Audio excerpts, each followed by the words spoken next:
Ketua Umum Partai Demokrasi Indonesia Perjuangan atau PDIP Megawati Soekarnoputri secara resmi mengumumkan bakal calon wakil presiden yang akan mendampingi Ganjar Pranowo.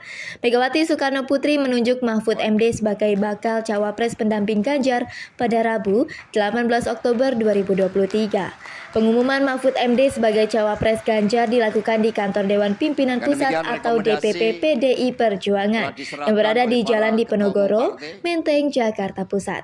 Dan berikut pidato lengkap Ketua Umum PDI Perjuangan Megawati Soekarnoputri saat mengumumkan Mahfud MD sebagai bakal cawapres Ganjar Pranowo pada Rabu 18 Oktober 2023.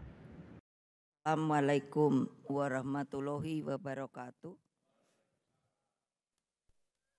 Salam sejahtera untuk kita semua. Om Swastiastu, Namo Buddhaya, salam kebajikan rahayu. Salam Pancasila. Salam Pancasila. Merdeka. Merdeka. Merdeka. Merdeka. Yang saya hormati Ketua Umum Partai Persatuan Pembangunan atau P3 Bapak Haji Muhammad Mardiono, Ketua Umum Partai Hati Nurani Rakyat atau Hanura Bapak Osman Sabtaodang, Ketua Umum Partai Persatuan Indonesia atau Perindo Bapak Haritanu Sudibyo, Mas Prananda dan Mbak Puan Maharani, Bapak Arsyad Rashid, Ketua Tim Pemenangan Nasional Ganjar Pranowo atau TNPGP beserta Pak Sandiaga Uno. Jadi pasti banyak nanya, kenapa Pak Sandiaga Uno ada di sini? Jangan lupa loh, beliau itu adalah P3. Bapak Andika Perkasa, Bapak Edi Pramono, dan Bapak Tuan Guru Bajang.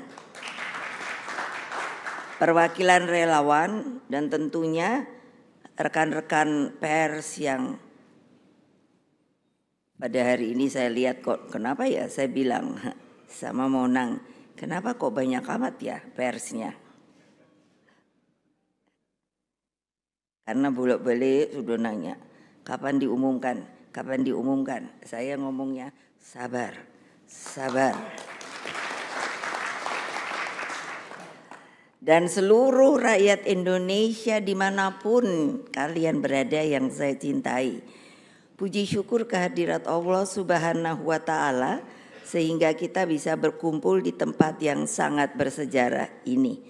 Untuk menjadi, jangan lupa sejarah, tempat ini menjadi saksi ketika kekuasaan otoriter Orde Baru mencoba meluluh lantakkan kantor Partai Demokrasi Indonesia belum pakai perjuangan pada 27 Juli 1996. Rakyat Indonesia mengenang peristiwa itu sebagai sebuah tonggak penting demokratisasi di Indonesia. Melalui peristiwa itulah kekuatan arus bawah bersatu guna mengoreksi total praktek korupsi, kolusi, dan nepotisme atau yang pada waktu itu dikenal dengan KKN. Hadirin sekalian, saudara-saudaraku tercinta, anak-anakku, Partai Demokrasi Indonesia Perjuangan dan semuanya. Dalam seluruh perenungan saya, sosok pemimpin Indonesia tidak boleh membutakan diri terhadap sejarah. Tidak boleh juga melupakan semangat reformasi. Karena ketika ada reformasi itu, kalau diingat, itu bukan jalan-jalan lenggang kangkung. Tapi itu pun dengan yang namanya sebuah peristiwa yang penuh dengan cucuran air mata, darah, lalu semangat juang yang luar biasa. Dari sejarah kita belajar bahwa pemimpin harus lahir dari gemblengan lahir batin. Pemimpin seperti ini ditempa keteguhannya, memiliki kesetiaan pada prinsip, kokoh pada jalan Pancasila, merakyat, visioner, dan memiliki kemampuan profesional. Setidaknya telah berprestasi dalam jabatan strategis di tingkat nasional dan memiliki pengalaman konkret di pemerintahan. Ditinjau dari karakternya, pemimpin ini selalu bergelora jiwa kemanusiaannya. Hatinya mudah tersentuh oleh penderitaan rakyat. Semangat pemimpin seperti ini yang akan selalu berkobar-kobar justru ketika menghadapi tantangan. Sosok pemimpin ini digerakkan oleh nilai-nilai moral, etika, dan selalu satu antara kata dan perbuatan.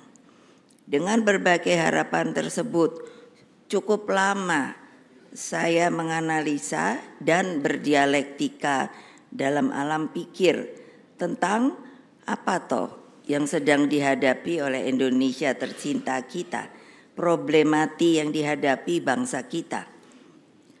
Oleh sebab itu, terhadap tugas konstitusi agar fakir miskin dan anak terlantar dipelihara oleh negara, misalnya, belum sepenuhnya dapat kita lakukan di dalam masalah kesehatan tentang pencegahan penyakit menular seperti TBC, demam berdarah, diare, dan juga yang sekarang sangat memperhatikan adalah untuk upaya pencegahan stunting masih menjadi pekerjaan rumah kita. Kita juga memiliki pekerjaan rumah di dalam memanfaatkan bonus demografi di mana waktu yang tersedia hanya 13 tahun ke depan. Kita harus mulai memikirkan bagaimana untuk membuka jalan bagi anak-anak muda yang dari berumur 16 dan sampai yang mereka pun sudah sepuh umur 60 tahun masih dapat sebuah penghidupan yang layak. Pada saat bersamaan saya mencermati seriusnya persoalan akibat liberalisasi politik dan perekonomian kita yang akhirnya berdampak pada meningkatnya kasus korupsi. Berbagai persoalan tersebut saya pikirkan dengan seksama sebagai latar belakang. Saya orang yang sudah punya pengalaman hidup dan politik yang cukup panjang. Jadi saya tidak begitu mudah untuk bisa mengambil siapakah yang akan saya jadikan di kemudian hari sebagai pemimpin dari bangsa dan negara ini. Saya menerima masukan dari seluruh ketua umum partai yang hadir di sini, juga mendengarkan masukan para tokoh. Kesemuanya saya kontemplasikan siapa sosok yang tepat mendampingi Pak Ganjar Pranowo. Nah, hari ini, hari Rabu tanggal 18 Oktober 2023, saya dengan mantap kini saya telah mengambil keputusan. Kesemuanya saya tujukan sebesar-besarnya bagi kepentingan rakyat, bangsa, dan negara. Karena itulah dengan mengucapkan Bismillahirrahmanirrahim, maka calon wakil presiden yang dipilih oleh Partai Demokrasi Indonesia Perjuangan yang akan mendampingi Bapak Ganjar Pranowo adalah Bapak Profesor Dr. Mahfud MD.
kerja keras.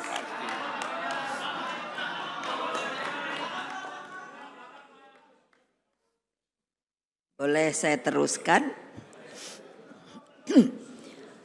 Beliau sosok yang saya sendiri tidak asing karena beliau pernah menjadi ketua anggota Dewan Pembina di Badan Pembinaan Ideologi Pancasila. Jadi saya sangat bisa mengerti dari cara berpikir, jalan pikirannya.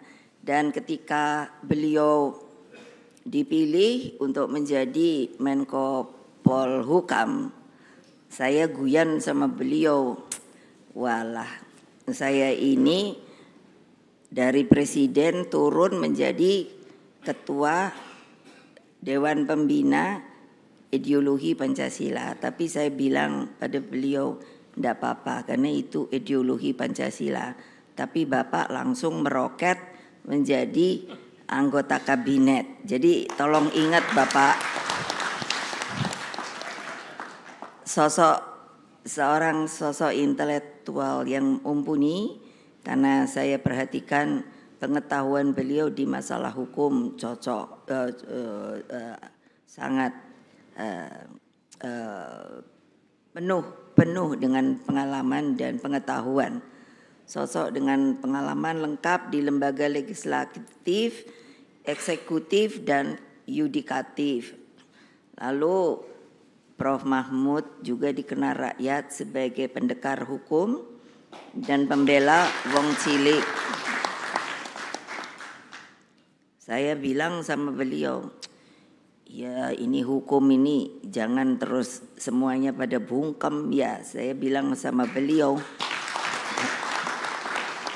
ya untuk apa ada aturan hukum kalau semuanya pada diam. Ayo Pak, kita ngomong Pak. Dulu saya rasanya merasa sepi sendiri karena kalau saya ngomong, nah terus wartawan langsung bully. Nah sekarang ada Pak Mahfud nih, belain saya dah.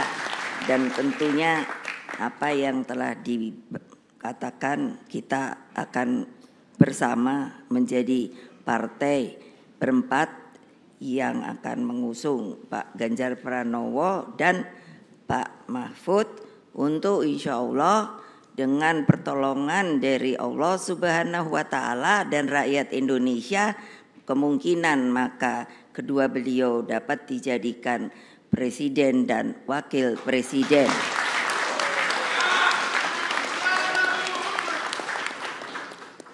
Lalu masih Pak Mahfud. Jadi tampil apa adanya, jujur, bernyali, dan komitmen ideologisnya tidak perlu diragukan lagi. Beliau bisa menjadi wasit yang baik di tengah persaingan politik dan bisnis yang sering kali dirasakan tidak adil. Beliau sosok yang kami tugaskan untuk melakukan reformasi sistem hukum nasional agar tampil wajah keadilan sejati. Sudah lama rakyat menunggu keadilan ini. Karena itulah kepada seluruh rakyat Indonesia kami semua mohon doa restunya. Mudah-mudahan seperti tadi yang saya katakan bahwa rakyat dapat ikut menjadikan kedua beliau ini untuk menjadi pemimpin negara dan bangsa di waktu yang akan datang. Tapi saya tanya sama Pak Mahfud, karena kok biasanya kan kalau orang itu kerja atau apa suka apa ya, gerenengan itu apa ya, jadi suka nyanyi-nyanyi kecil gitu. Jadi saya tanya sama beliau, Bapak bisa nyanyi apa? Enggak. Dengan malu-malu beliau berkata, kayaknya kurang bisa Bu. Pasangan Pak Ganjar Pranowo, Pak Mahfud ini akan menyuburkan demokrasi negeri. Mereka akan bertindak sebagai sahabat rakyat sejati, insya Allah. Mereka lahir, tumbuh, dan menjadi mumpuni karena doa penuh kasih dari ibu-ibu sejak berada dalam kandungan. Saya selalu kalau pidato sekarang saya janji sama ini, ayo Mbak Tika, untuk urusan perempuan. Karena perempuan itu harus sama laki-laki. Kodratnya beda, tetapi di dalam semua haknya harus sama. Kasih Ibu Pertiwi selalu mengharapkan yang terbaik bagi seluruh anak negeri. Kasih Ibu tidak pernah berkesudahan. Hanya memberi, tidak pernah harap kembali. Jadi selalu bagai matahari. Nah, ini yang menyinari dunia.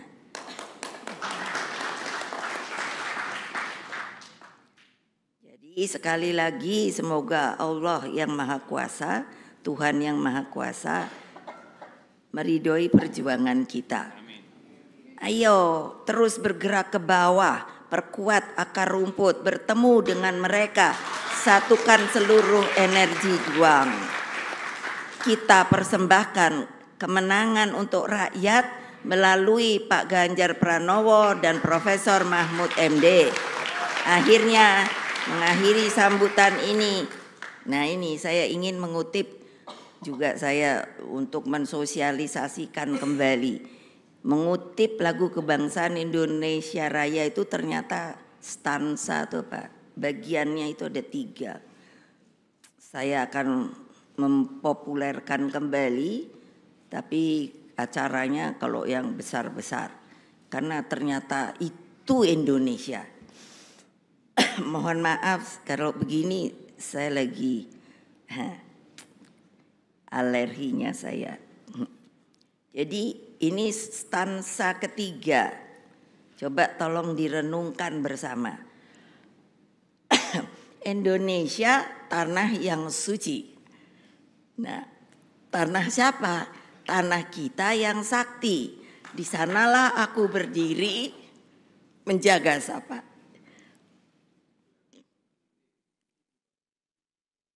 Menjaga ibu sejati. Indonesia tanah berseri. Ayo siapa mau ikut? Nggak hafal kan? Ibu juga belum hafal kok, sedang terus menghafalkan. Tanah yang aku sayangi, marilah kita berjanji Indonesia abadi. Jadi agar Indonesia suci dan abadi, pilihlah sosok pemimpin yang baik, pemimpin yang jujur dan pemimpin yang mampu bertanggung jawab bagi lebih dari 270 juta rakyat Indonesia. Sebetulnya pemimpin itu seperti apa toh? Saya diajari bapak saya, Bung Karno.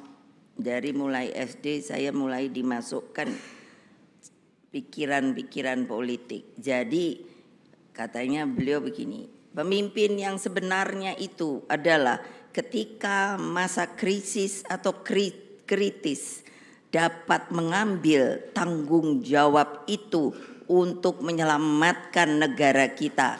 Demikianlah, terima kasih. Wassalamualaikum warahmatullahi wabarakatuh.